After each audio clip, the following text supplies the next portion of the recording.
Hello. Hello, what do you need? Yes. Which one you like? Can I have a dozen of tasty? Standard? Yes. Real barbecue. Oh.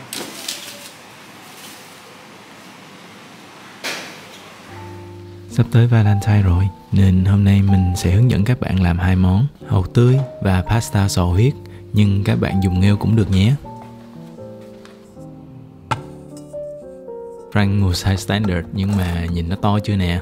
Khi mua hàu nên để ý nắp hàu phải đóng chặt và có mùi thơm mát của đại dương. Nếu nắp hàu mở ra và có mùi lạ thì các bạn không nên mua con hàu đó nhé. Ok, để khậy nắp hàu ta sẽ phải chuẩn bị một số thứ. Đó là một cái khăn, thau nước, dĩa và dao cạy hàu. Dao cạy hàu thường có tay cầm bằng gỗ hoặc nhựa, thân dao cứng, không có lưỡi dao và mũi dao hơi nhọn. Khăn sẽ giúp ta giữ hàu và bảo vệ tay. Dùng khăn để nâng hàu lên giúp cho việc cạy dễ hơn. Bên còn lại ép vô để bảo vệ lòng bàn tay. Dùng mũi dao đâm vào khe hở giữa nắp và thân hàu. Với một lực tương đối, lách mũi dao vào từ từ cho tới khi cảm nhận được giữa nắp và thân đã được mở ra.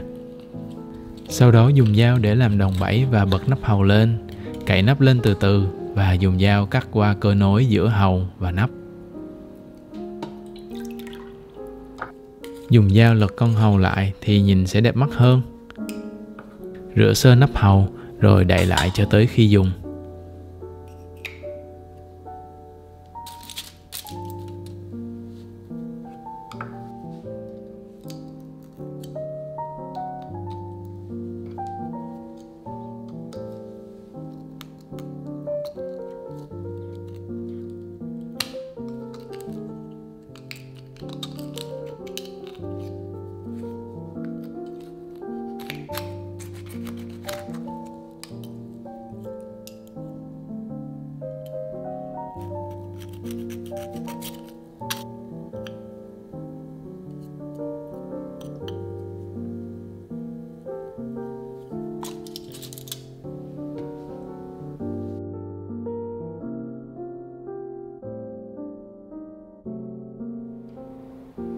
Ok, món tiếp theo sẽ là pasta sò huyết. Đây là lần đầu Frank thấy loại sò này. Nhìn thật sự đẹp mắt phải không các bạn? Khác hẳn với loại sò huyết mà ta thường thấy ở Việt Nam. Nếu nhìn từ xa thì có thể lầm tưởng với lại nghêu, nhưng mà khi nhìn gần thì ta mới thấy có một sự khác biệt khá là rõ rệt. Trước tiên hết thì hãy rót cho bản thân một ly rượu vang và thưởng thức nhé. Bạn không nhất thiết phải dùng loại đắt tiền đâu, miễn là bạn thấy uống được là có thể nấu ăn được rồi.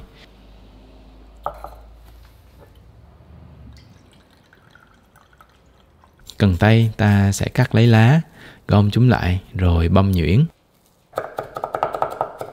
Tỏi sẽ bóc vỏ và cắt lát mỏng. Hành khô ta cũng cắt lát. Và tương tự với ớt. Đây là mẻ cà chua bi đầu tiên mà Frank thu hoạch được từ vườn. Bên trong cà chua có rất là nhiều umami tự nhiên, giúp cho phần sốt của chúng ta trở nên hấp dẫn hơn và đương nhiên nhìn cũng đẹp mắt hơn nữa. Chúng ta sẽ bắt chảo lên bếp, cho một chút dầu ô liu vào và để lửa nhỏ. Sau đó cho tất cả các nguyên liệu vào, trừ sò và cần tây.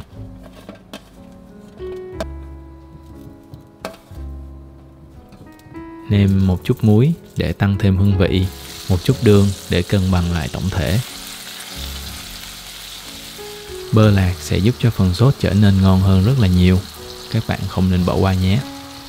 Chúng ta sẽ nấu trên lửa nhỏ một cách từ từ để hành, tỏi, ớt và cà chua từ từ được nấu, sau đó quyện vào nhau. Khi đã bắt đầu dậy mùi và có màu vàng đẹp mắt thì đã đến lúc chúng ta cho sò vào.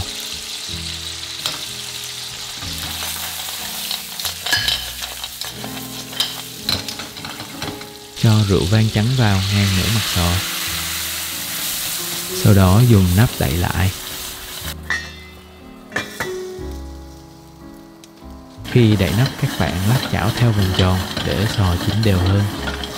Bạn có thể mở ra để xem sò mở nắp chưa. Nếu chưa thì đậy lại và tiếp tục nấu nhé. Nấu cho tới khi sò mở nắp hết, tầm 40 đến 50 giây. Sau khi sò đã mở nắp thì lấy sò ra và cho mì ý đã luộc vào.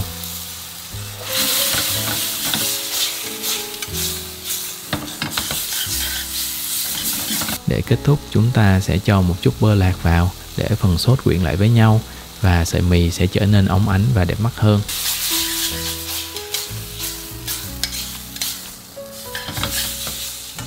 Để trình bày thì Frank thích dùng một cái dĩa hơi sâu lòng một chút, sau đó cho mì vô chính giữa để nó hơi cao, sau đó cho sốt và cà chua bi lên để có thêm màu sắc.